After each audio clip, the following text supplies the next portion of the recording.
Oi, turma, tudo bem com vocês? Espero que sim. Com um pouquinho de delay aqui, mas tô fazendo vídeo para vocês ficarem com a informação do cálculo da variância que a gente aprendeu na última aula de melhoramento genético, tá?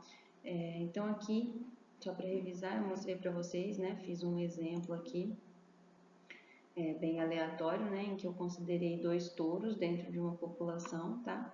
E escolhi aleatoriamente 5 filhos desses touros, né? E copiei a variável peso a desmama desses indivíduos, né?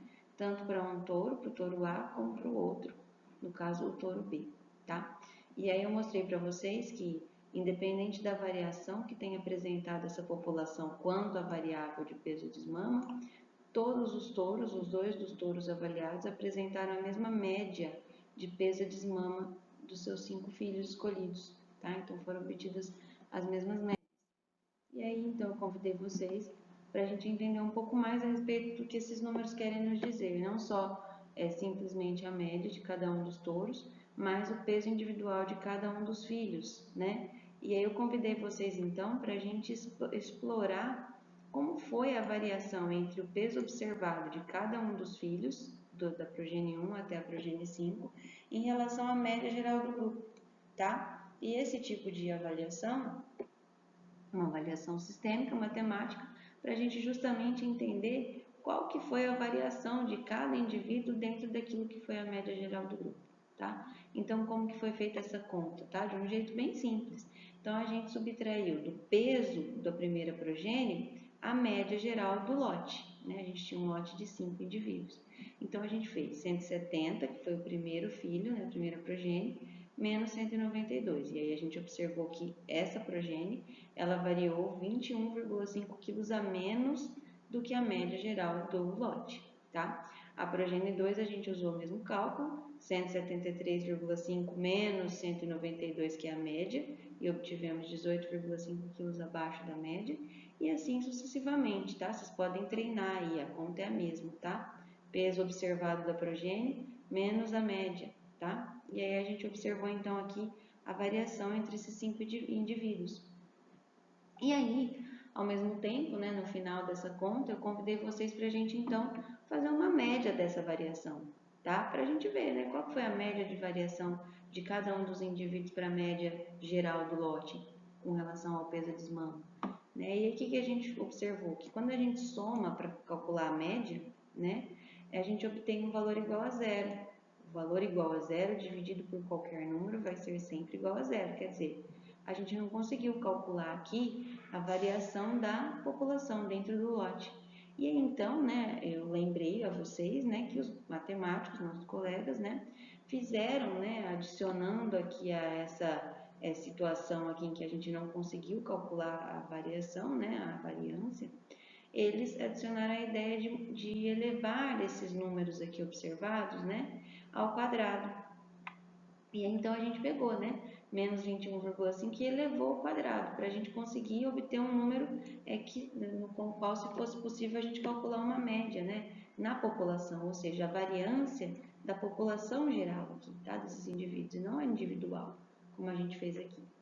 Tá, e aí então a gente elevou todos esses valores ao quadrado, vocês podem fazer isso com a ajuda de uma calculadora, menos 21,5 ao quadrado, a gente vai obter esse resultado, menos 18,5 ao quadrado, esse resultado, 13 ao quadrado, esse resultado. Lembrando que a conta de elevado ao quadrado, né, o exponencial 2, a gente vai multiplicar o número por ele mesmo, então menos 18,5 vezes menos 18,5 é o que a gente faria aqui na mão para calcular esses valores. E aí, com esses valores elevados ao quadrado, eu voltei para calcular o que a gente queria antes, tá? Que seria a média aí, né, das variações, tá, pessoal? A média das variações, que foi o que a gente calculou aqui. E aí, esses valores, esse valor final aqui em vermelho, né, que nós obtivemos, é aquilo que a gente chama de variância, certo, turma? Então, é assim que a gente faz o cálculo da variância. Vocês vão ter que ir treinando isso realmente, como eu comentei na aula anterior, que é só assim para fixar, tá? E aí, mais adiante, né, eu mostrei para vocês que essa métrica, né, a variância, no caso, ela é uma ferramenta, né, para a gente observar o quanto houve de variação dentro de um lote, dentro de um grupo de indivíduos, né? E eu mostrei para vocês que a gente acaba obtendo valores bastante altos, tá? Por quê? Porque nós precisamos elevar essa variação individual ao quadrado para conseguir calcular, tá? Então, isso dita a fórmula, né, a matriz aqui para calcular a variância, tá? Então, a variância é igual, né, a soma do quadrado da diferença entre o peso observado subtraído pela média geral da população, tá? E aí dividido pelo número de indivíduos aqui que a gente tem dentro do lote, tá? Então isso é o que a gente chama de variância. E aí mais adiante pedir para que vocês fizessem o mesmo processo, o mesmo cálculo com o touro B, tá? Eu espero que todo mundo tenha feito. Aqui a gente tem os resultados, a conta é exatamente igual. E aqui obtivemos também o valor relacionado à variância, né? Relativo à variância, desculpa. E aí, por fim, mostrei para vocês essa outra medida aqui, né, dentro da estatística, né, da matemática estatística, que é o desvio padrão, que ele nada mais é do que a destransformação da variância, né? Então, lembrem-se que para calcular a variância a gente precisou elevar a exponencial 2, né? Ou seja, elevar ao quadrado todas as variações de cada indivíduo, da progênie 1, da progênie 2 e da progênie 3, para que a gente conseguisse trabalhar com um valor diferente de zero, que foi o que aconteceu lá atrás. Então, nesse momento, para a gente calcular o desvio, a gente simplesmente faz a raiz quadrada daquilo que seria a variância, certo, pessoal? Então, ó, o desvio padrão é a raiz quadrada da variância. E como que então a gente faz isso, tá? Vamos retornar. A gente tinha lá, né, um valor de variância e a gente simplesmente colocou ele na raiz base 2, tá? E aí a gente obteve esses valores aqui. E esse valor, o desvio padrão, normalmente é aquele valor em que é apresentado ao lado das médias, tá? Então, por exemplo, 192 quilos de peso a desmama, mais ou menos 16,4, que isso quer dizer ao leitor que naquela população o lote teve uma média de 192 quilos, podendo variar aproximadamente 16,4 quilos para mais ou 16,4 quilos para menos, certo?